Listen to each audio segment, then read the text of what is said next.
ତ ପ୍ରଥା ଏଇଟା ହାତୀ ସବୁବେଳେ କହେ ପ୍ରଶାନ୍ତ ସବୁବେଳେ ତାକୁ ସମର୍ଥନ କରେ ଆମର ଯେତେ ପୂଜା ମିଟିଂ କହିବ ପ୍ରଶାନ୍ତ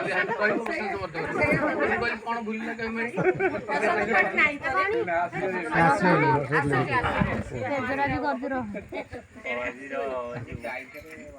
ବହୁତ ଖୁସିର କଥା ଜାନୁଆରୀ 26 ତାରିଖରେ ଯାହା ସମସ୍ତେ ଗେଟ୍ ଟୁଗେଦର ହେଇଛନ୍ତି ତାପରେ ମୁଁ ଆଜି ପ୍ରଥମ ପ୍ରୋଗ୍ରାମରେ କହିଲି ପିଲାମାନେ କିଛି ତାଙ୍କର ଅଭିଜ୍ଞତାରୁ କିଛି କିଛି କହିବେ ଆଉ ସମସ୍ତଙ୍କୁ ମଧ୍ୟ ବହୁତ ଖୁସି ଲାଗୁଛି ଦେଖିକିରି ଏତେ ବର୍ଷ ପରେ ତେଣୁ ପିଲାମାନେ କହିସାରିଲା ପରେ ସାର୍ମାନେ କିଛି କିଛି ତାଙ୍କର ପିଲାମାନେ ଜଣଙ୍କ ପରେ ଜଣେ both come here and introduce କହିବ ତମର ତମେ କ'ଣ କରୁଛ କୋଉଠି ଅଛ ହେଲା ପରିଚୟ ଦେବ ହେଲା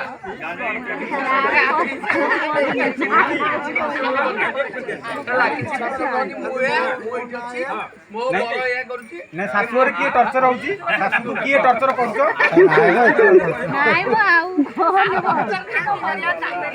ଆଉ 42 ବର୍ଷ ହେଲା ଆଉ 43 ବର୍ଷ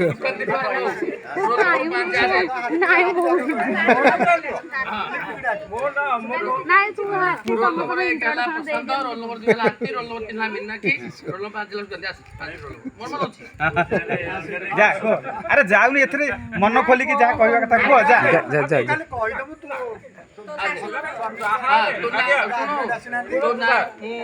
ପ୍ରଧାନ ମୋ ହଜବେଣ୍ଡ ନା ଏଇଆ ମୁଁ ଏଠି ରହୁଛି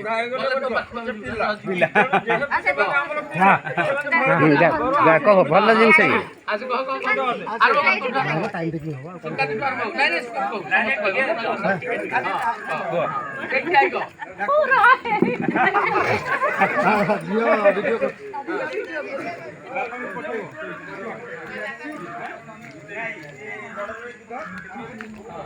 କ'ଣ କରୁଛି କହିବୁ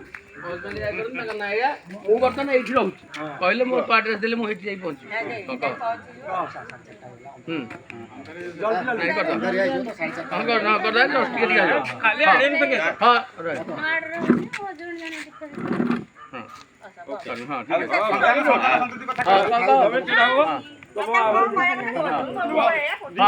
କହ ଝିଅ ପିଲା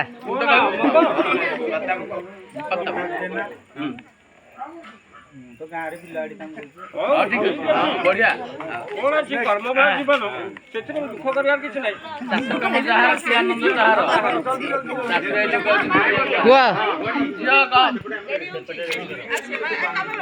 ପାଟି କରନି କି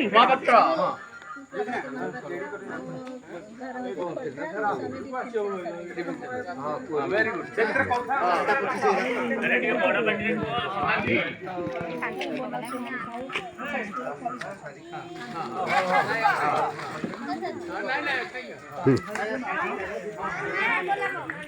କାନ୍ଦନି ମାନି ମୀନାକ୍ଷୀ କାନ୍ଦନି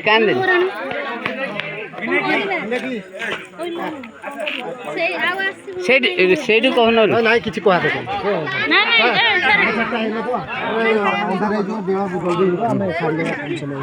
ଦୂର ବାଟ ଆଜ୍ଞା ଟିକେ କୁହନ୍ତୁ ଆଜ୍ଞା କଣ ହଁ ଟାଇମ୍ ଭଲ ଭାବେ ତମେ ଜାଣିଛ ମୁଁ ବିଶେଷ ମୋ ପରିଚୟ ଦଉନି ତ 1998 ବ୍ୟାଚ୍ ତମ ସାଥିରେ ମୁଁ ବୋଧହୁଏ ନିଶ୍ଚିତ ଭାବେ ଆମେ ଯାଇଥିଲେ ସମ୍ବଲପୁର ବୁଲିବାକୁ ଆଜ୍ଞା ନୁହଁ କି ଆସିଲେ ହଁ ସେ ଆଜ୍ଞା ଯୋଉ ପିଲାକୁ ସେନ୍ସ ପଳେଇଲା ଆଜ୍ଞା ଆଜ୍ଞା ପିଲାଙ୍କ ପିଜା ଟିକେ ରୋଷେଇ ଭାତ ଡାଲମା ରାତି 12ଟା ବେଳେ ଖାଇକି ଫେରୁଥିଲେ ଆଜ୍ଞା ଆଜ୍ଞା ହଁ ସେଇ ବ୍ୟାଚ୍ ଆମେ ଏବଂ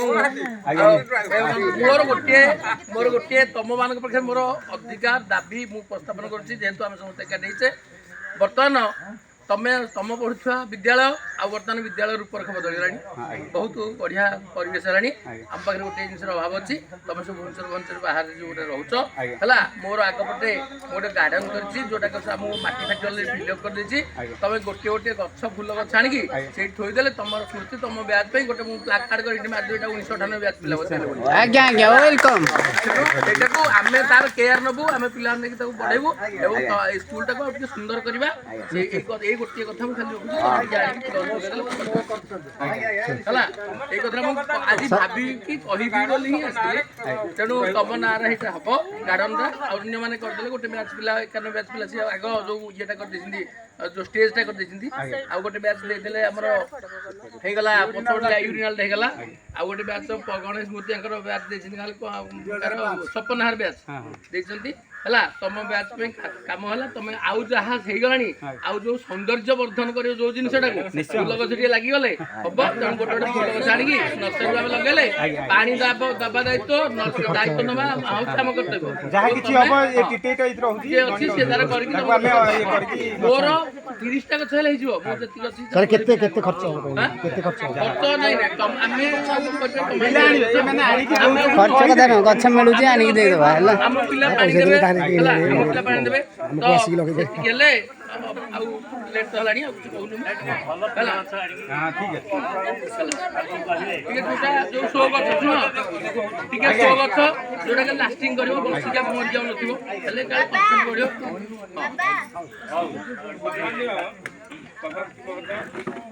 ମୋର ସହକର୍ମୀ ଏବଂ ଛାତ୍ରଛାତ୍ରୀମାନେ ଏବଂ ସେମାନଙ୍କର କୁନି କୁନି ଆଜି ଆମ ପାଇଁ ଏକ ଆନନ୍ଦର ଦିନ, ଯାହାକି face is the index of mirror. ତମ କୁନି କୁନି ଯେଉଁ ମୁହଁ ଥିଲା ବର୍ତ୍ତମାନ ଯାହା ଗ୍ରେଟ୍ ଚେଞ୍ଜ। ଆଉ ସେଇଟା ହୁଏତ ଦୀର୍ଘ 27 ବର୍ଷ ପରେ ଆମେ ଯେତେବେଳେ ଦେଖିବାକୁ ପାଇଲୁ ଆମର ଏତେ ଉତ୍କଣ୍ଠା ଏତେ ଆନନ୍ଦ ଯାହାକି ସୀମା ବାହାରେ। ଏବଂ ମୋର ମନେ ପଡ଼ିଯାଉଛି ଯେ ଇଂରାଜୀରେ ସବୁଠାରୁ ଯଦି ମୂଲ୍ୟବାନ ଶବ୍ଦ ଅଛି, ହଜାର ହଜାର ଲକ୍ଷ ଲକ୍ଷ ଶବ୍ଦ ଡିକ୍ସନାରୀ ରହିଛି, but which word is most important in English? That is friendship. friendship ଠାରୁ କୌଣସି ଶବ୍ଦ ମୂଲ୍ୟବାନ ନୁହେଁ, କେବଳ ଫ୍ରେଣ୍ଡସିପ୍। ଏଇ ଫ୍ରେଣ୍ଡସିପ୍ ହିଁ ଆମ ଜୀବନକୁ ପରିବର୍ତ୍ତନ କରିଦେଇଛି। ଆଜି ଯେଉଁ ଆମେ ଗେଟ୍ ଟୁଗେଦର ଛାତ୍ରଛାତ୍ରୀମାନେ ଆମର କରିଛନ୍ତି, ଏହା ସମସ୍ତଙ୍କ ମନରେ ଉତ୍କଣ୍ଠା ଭରିଦେଇଛି ଏବଂ ପୂର୍ବର ସ୍ମୃତିକୁ ଉଜ୍ଜୀବିତ କରୁଛି। ଯଥାର୍ଥରେ ମୋର ମନେ ପଡ଼ିଯାଏ ଯେ ଗୋପବନ୍ଧୁ ଦାସ କହିଛନ୍ତି, ମାନବ ଜୀବନ ନୁହଁଇ କେବଳ ବର୍ଷ ଦିନ ମାସ ଦଣ୍ଡ, କର୍ମେ ଯିଏ ନର କର୍ମ ଏକାତାର ଜୀବନର ମାନଦଣ୍ଡ। ତେବେ ଏଇ କର୍ମମୟ ଜୀବନ ଆମର ଜଣେ ଷ୍ଟୁଡେଣ୍ଟ କହିଲେ, ହୁଏତ ମୁଁ ଚାଷ କରୁଛି, ଚାଷ ଅଛି ଯାହାର କି ଆନନ୍ଦ ତାହାର, ଚାଷ କାମଠାରୁ ଆଉ ଆନନ୍ଦ ନାହିଁ ଦୁନିଆରେ। କିଏ ହୁଏତ ଇଞ୍ଜିନିୟର ହେଇପାରେ, କିଏ ଡକ୍ଟର ହେଇପାରେ, କିନ୍ତୁ ଚାଷୀ ସିଏ ସମଗ୍ର ଜନତାକୁ ଖାଦ୍ୟ ଯୋଗାଉଛି, ତାଠାରୁ ଆଉ ମହାନ ବ୍ୟକ୍ତି କେହି ନାହିଁ। ତେଣୁ ଚାଷ ହଉ ଯେକୌଣସି କର୍ତ୍ତବ୍ୟ ହଉ ଆମେ ସମ୍ପାଦନ କରୁଛେ, କିନ୍ତୁ କୌଣସି କର୍ମ ନୁହେଁ ନୁହେଁ ଆମେ ଆମର କାର୍ଯ୍ୟକୁ ଯଦି ସୁଚାରୁ ରୂପେ ସମ୍ପାଦନ କରିପାରିବା ଏବଂ ତାକୁ ଚରମ ସୀମାରେ ପହଞ୍ଚାଇ ପାରିବା, ତାର କିଛି ୟୁଟିଲିଟି ଆମେ ପାଇପାରିବା, ତାହେଲେ ଆମେ ସେ କାର୍ଯ୍ୟରେ ସଫଳତା ଅର୍ଜନ କରିଛେ ବୋଲି ହୃଦୟ କରିପାରିବା। ଦୀର୍ଘ 27 ବର୍ଷ ପରେ